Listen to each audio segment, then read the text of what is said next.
Γεια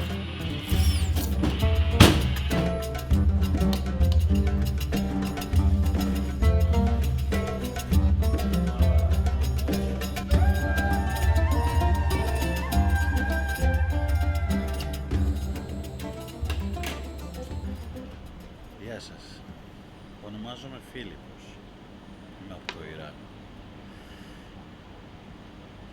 Έχω έρθει εδώ στην Ελλάδα τέλος 2016.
Αλλά από πρώτη στιγμή που έφτασα εδώ στην Ελλάδα κατάλαβα εδώ ότι πρέπει να κάνω μόνος μου, πρέπει να βάλω τα χέρια μου πάνω από το πόδια μου και να σηκώνω μόνος μου.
خیلی کارهایی که من با این کباب میکنم کباب غذای حرفه‌ای چند ساله ببینن اصلا قبول نکنم، ولی خب نتیجه کار الان زور میکنه.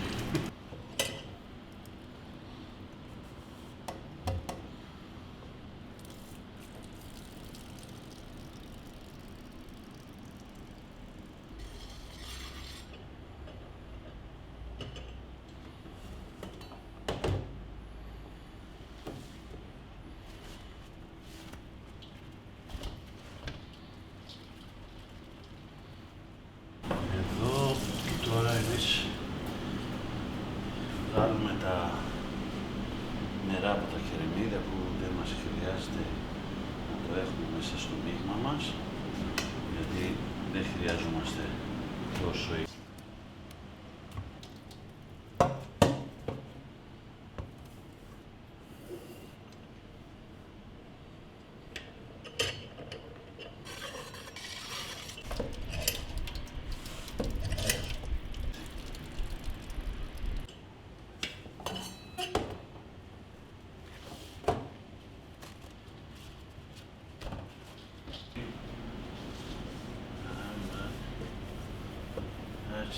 تمام میکنیم باید زود تمیز کنیم.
Kalimera. اینجا تقریبا همه پیرزن پیرمردا و بچه ها منو میشناسن. این بنده خدا داستان داریم پیر این کاره 4 تا 5 تا مغازه راه انداخته، الان هم دیگه نمیتونه کار کنه. میگه کاش بعدن هم سالم بود میومدم اینجا مجانی برات کار میکردم، فقط کار میکردم.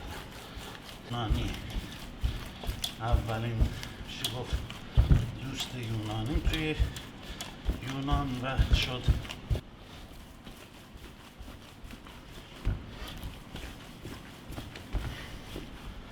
این هم ورزش صبحگاهی.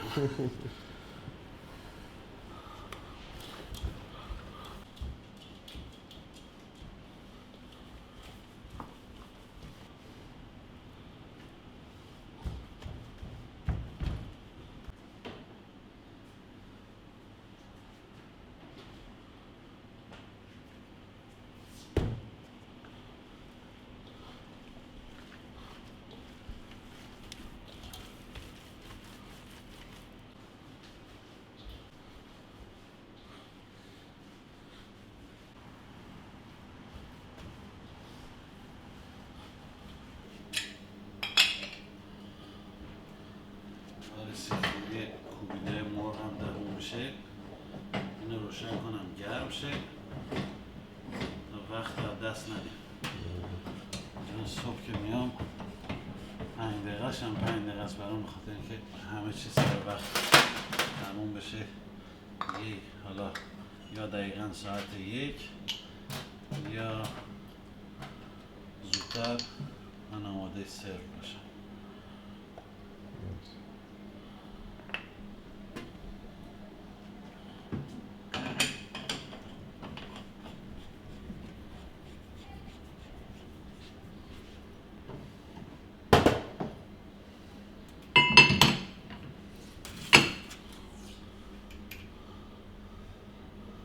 الان ترکا اومدن این دستگاه رو کپی کردن زدن به اسم خودشون.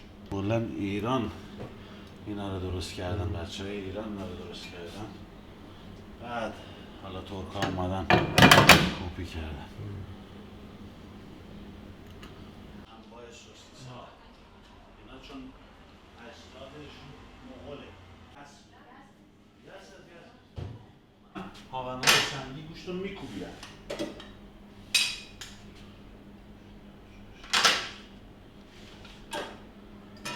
همین اسم روش و واقعا هم گوشتی که توی هاون سنگی کوبیده میشه طعم دیگه ای.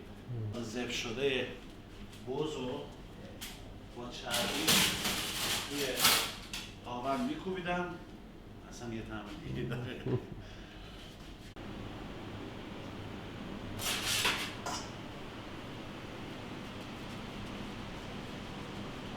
چون کار من نبوده مثل بچه‌های کبابزن ایران، من گل حرفه‌ای در نمیارم. کبابم بیشتر میره سمت بچه‌های تبریز چون اونجا گل نمیندازن، صاف کباباشون.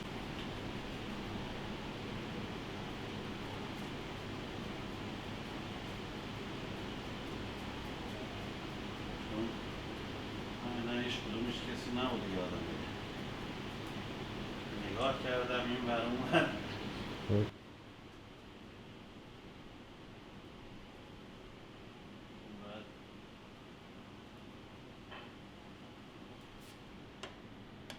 یا اینکه مستقیم میره کباباشون لوله‌ایه با یه قطر زیادی میره روی گریل، مستقیم میره روی صفحه گریل. این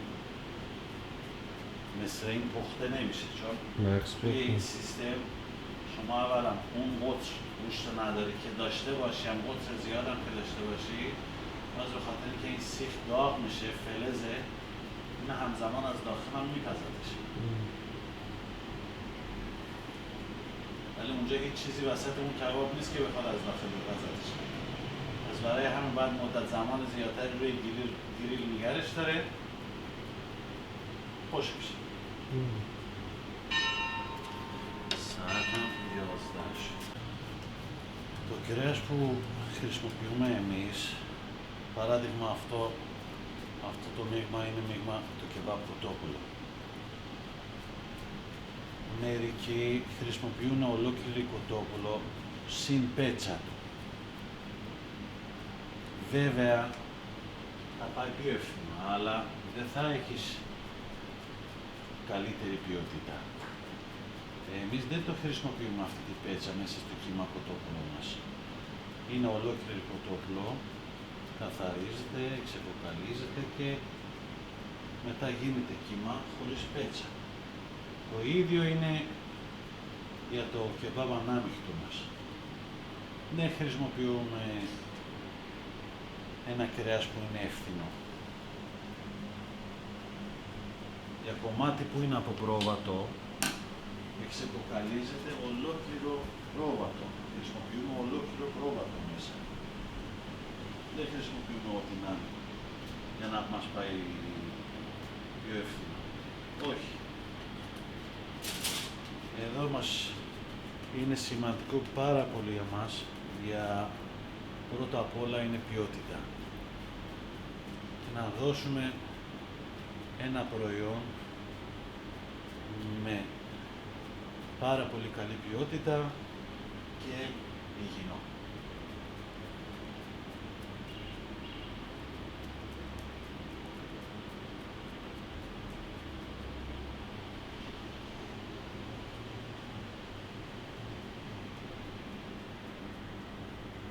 میتونی با چی مخلوط بکنی که بعداً که میره اذیت نکنه اون بخوره یا مثلا کمک به هضم بکنه یا چه میدونم اگر خوراکی که تو درست میکنی ممکنه نفاق باشه تو کمک اون ادویه بعد بیای جلوگیری کنی از نفخ معده کسی که در اون خوراک رو میخوره.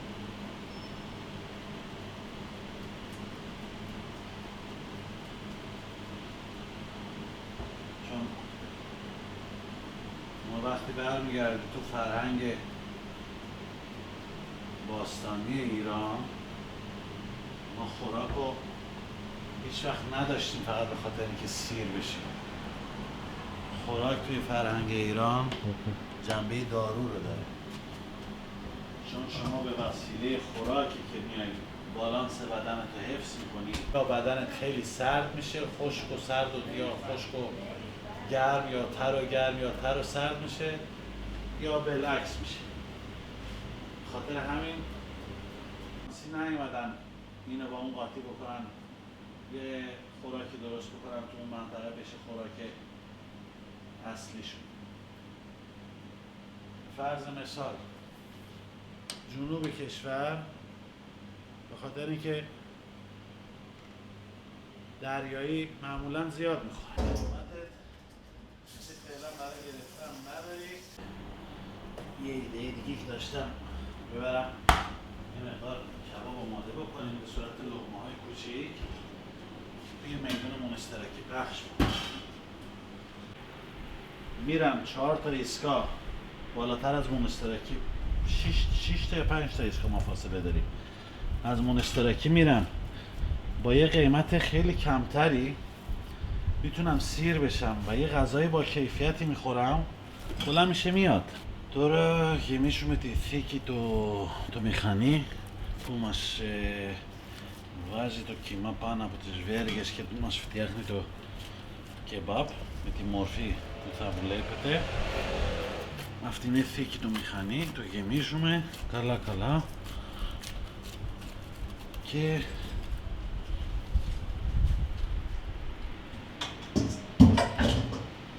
θα πάει εδώ για να το ετοιμάσουμε και να ξεκινάμε να βάζουμε τις βέργες μας.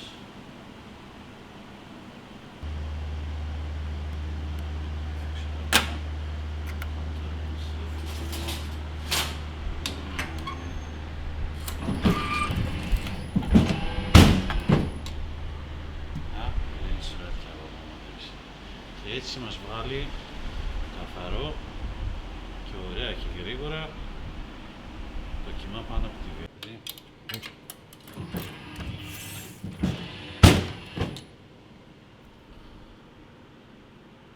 نشد اینجا اول کار شروع کردیم با نون تافتون ایرانی. اونا فقط یه نونوایی تافتون ایرانی هست خراب بکنم. الان بربریامو دارم باهاش کار میکنم. خاطر که بربریش خوبه.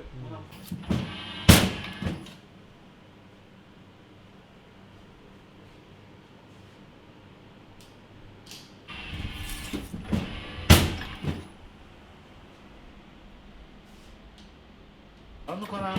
دستورم داد به 2 تا شرکت آمریکایی.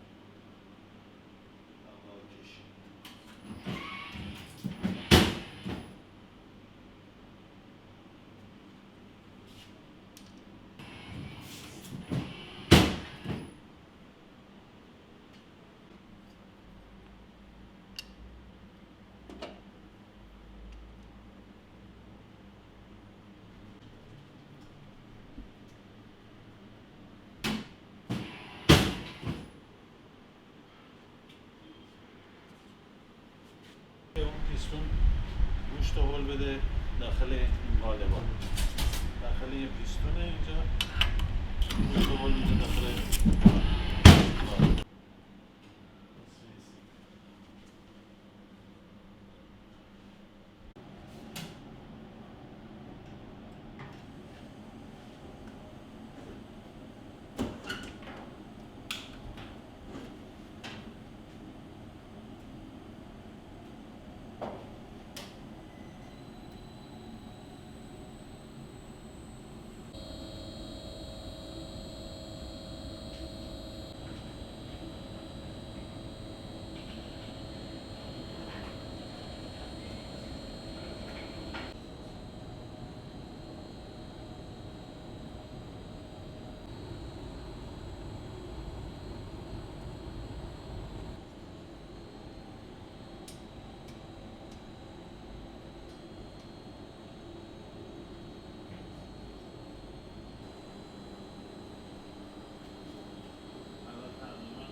بزنم توی ردیف.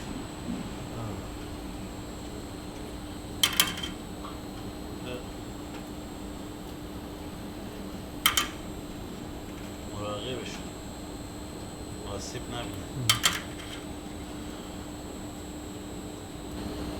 اینجا فقط از تکنیک کوبیده استفاده نمیشه. من از روی این کباب تا بیاد آماده خوردن بشه از 2-3 تا تکنیک مختلف استفاده میکنم.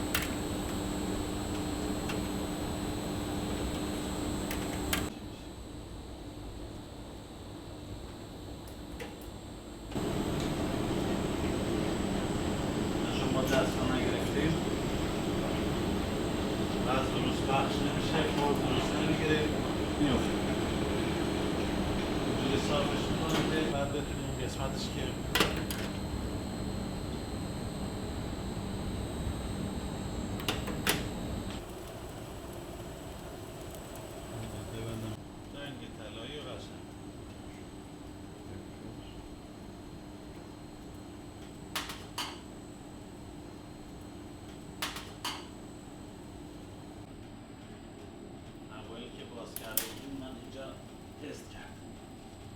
تست کرد.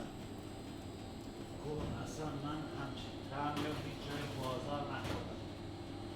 Και όλη την προσπάθεια μου ήταν να προσφέρω ένα προϊόν καθαρό, υγιεινό και ποιοτικό σε κοινωνία που με αγαλίασε, μου έδωσε ευκαιρία για να ξανά να ξεκινάω τη ζωή μου εδώ από μηδέν.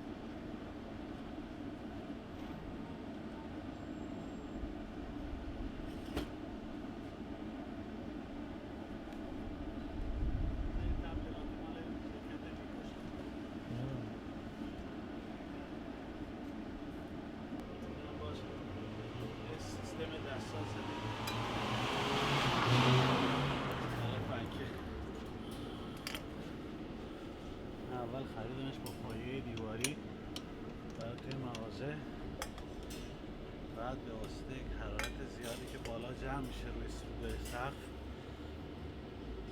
موضع بود برای یخچاله وقتی روشنش میکردیم. گشتم پایه گیر نیاوردم، پایه تکی گیر نیاوردم دیگه با این سیستم.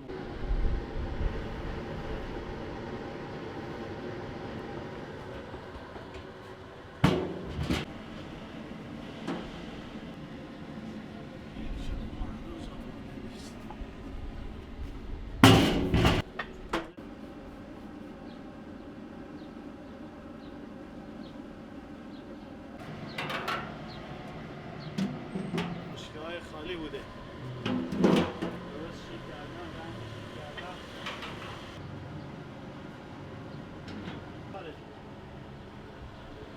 تمام میریم برای موقع که میخوام برات ساندویچ بزنم.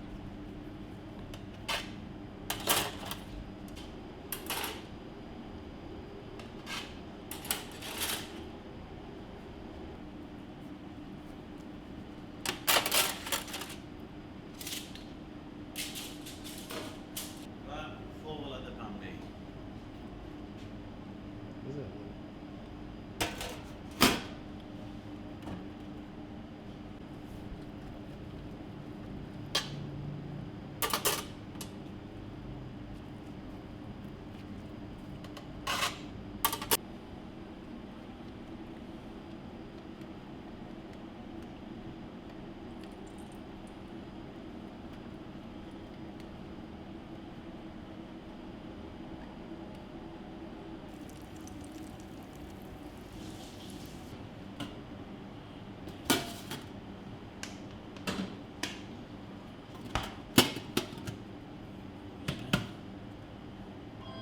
داشتم با سس گوجه سیرونم زیر ببری.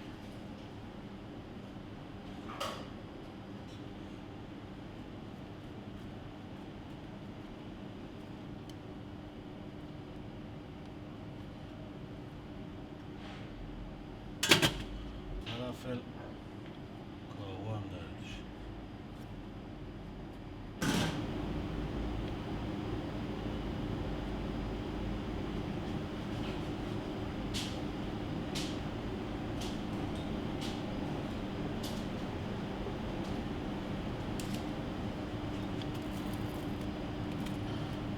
این طعمش تون نیست. فلفل میخوای بهت بزنم یا نه همونطور عالی، که همین هست؟ طعم اصلی خوش. اوکی.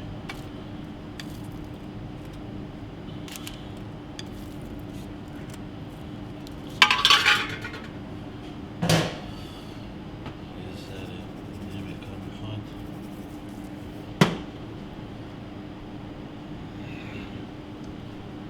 برای سس.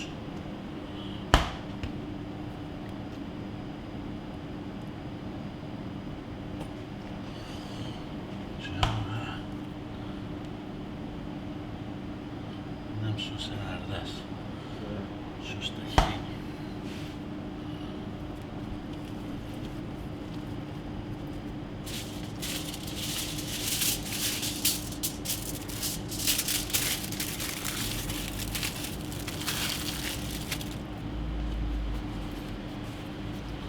σώσε κοζάς να ερμανούν έτσι καρσόζι.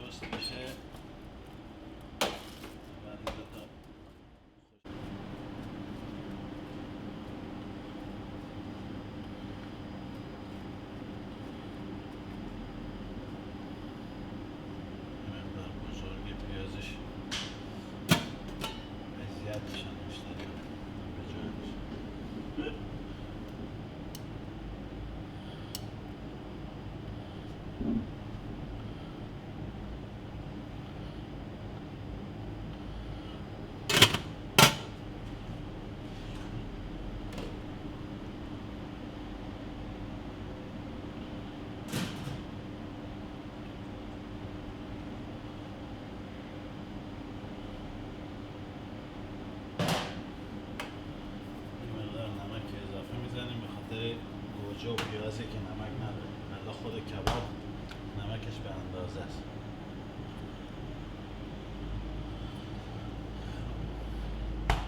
اینجا که سسمون هم پیکاردیکو نیست دیگه یه ذره هم بهشون فلفل میزنیم که پاستا پیکاردیکو بشه یکم تند باشه.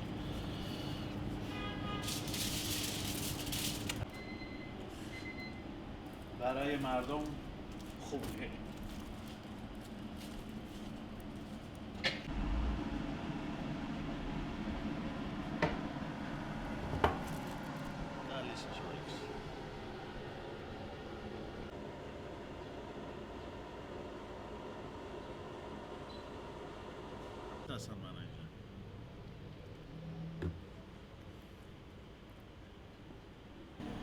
Έχω περάσει πολλά εδώ. Έχω δουλέψει σε διαφορετικές δουλειές, δερμηνιάς, μάγειρας, αλλά η μαγειρική πάντα ήταν χόμπι μου και το έχω ακολουθεί από μόνος μου, δεν έχω σπουδάσει πουθενά. Μετά από χρόνια εδώ βρήκα μια ευκαιρία να ανοίγω το δικό μου μαγαζί και μου ήρθε αυτή η ιδέα να προσφέρω ένα προϊόν από την πατρίδα μου, από την Περσία, από το Ιράν, που εμείς το λέμε κουμπιδέ. Εδώ εσείς Έλληνες το ξέρετε το όνομα κεμπάπ. Γενικά εμείς όλα τα ψητά στα Περσία λέμε κεμπάπ, διαφορετικά έχουμε. Αλλά αυτό το συγκεκριμένο εδώ όλοι το ξέρετε το όνομα κεμπάπ.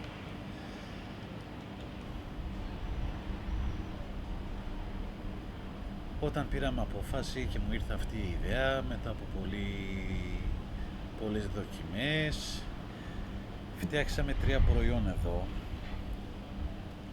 Ένα είναι κεμπάπ μίξιμο σχάρι πρόβατο, κεμπάπ κοτόπουλο και φαλάφελ με νεραβήθο και φτέδες. Αυτό που είναι σημαντικό για μένα πρώτα απ' όλα είναι καθαριότητα και ποιότητα. Λόγω μηχανές που έχω κάνει εισαγωγή από τη χώρα μου, σχεδόν όλα γίνονται εδώ σε αυτό το μαγαζί αυτόματο, χωρίς να βάλουμε πολλά χέρια. Και τα υλικά που χρησιμοποιούμε εδώ σε αυτό το κατάστημα όλα είναι αλφα ποιότητα και όλα είναι επί έλεγχο. Δηλαδή τα κρέατα δεν έρχεται εδώ ό,τι να είναι. Πάμε σε εταιρεία που έχουμε συνεργασία μαζί, διαλέγω εγώ τα κρέατα εκεί, κάθομαι εκεί μέχρι να ξεκοκαλίζουν, μέχρι να περνάει από το μηχανή κύμα, μέχρι να πάνε σε συσκευές, να ετοιμάζει να έρθει στο κατάστημά μας. Κάθε φορά αυτό το έλεγχο υπάρχει, για να είμαι σίγουρος θα έρθει στο κατάστημά μου αυτό το κρέας που θέλω εγώ, αυτό το κρέας που εγώ πιστεύω οι πελάτες μου αξίζουν να φάνε αυτό το ποιοτικό κρέας.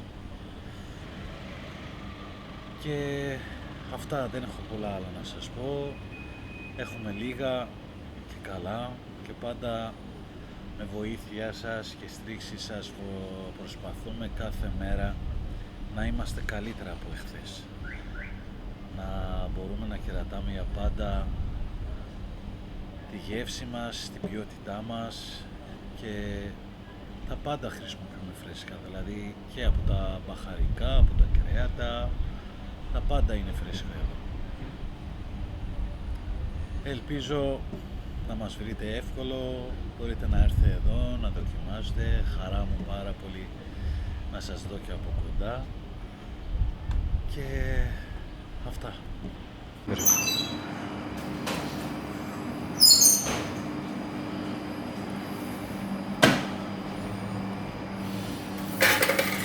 Αυτή την πίτα εμείς το λέμε μπάρβαρη. Είναι τύπου παλιό λαγάνα που υπήρχαν στην Ελλάδα, όχι αυτά τα λαγάνα που φτιάχνουμε τώρα. Καμία σχέση δεν έχει.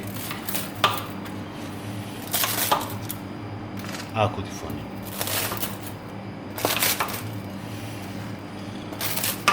«500 γραμμάρια είναι αυτό. Πάει συνδυάζουμε ένα ποσό κρεμμύδι μαϊντανό, ντομάτα και 4 κεμπάπ της επιλογής σας.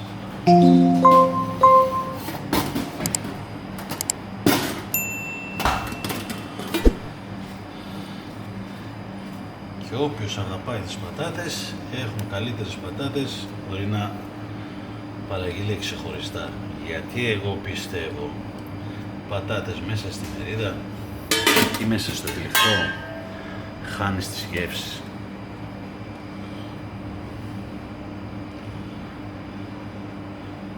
Και τα κρεμμύδια που βλέπεις, όπως βλέπεις, δεν είναι απλά κρεμμύδια, είναι μαριναρισμένα με σουμάκ και μυρωδικά που είναι, τι είναι, άστο με το ψάξεις.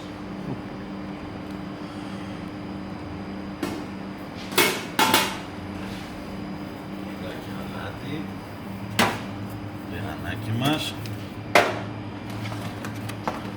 και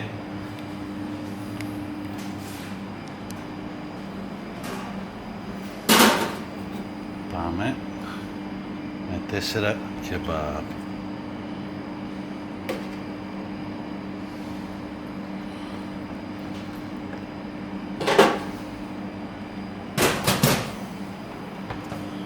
Έτοιμη η μερίδα. Πάμε να σφάλω τις πατάτες. Εσείς που αγαπάτε τις πατάτες, από τη φωνή καταλαβαίνετε τι κρούστα έχει αυτές τις πατάτες.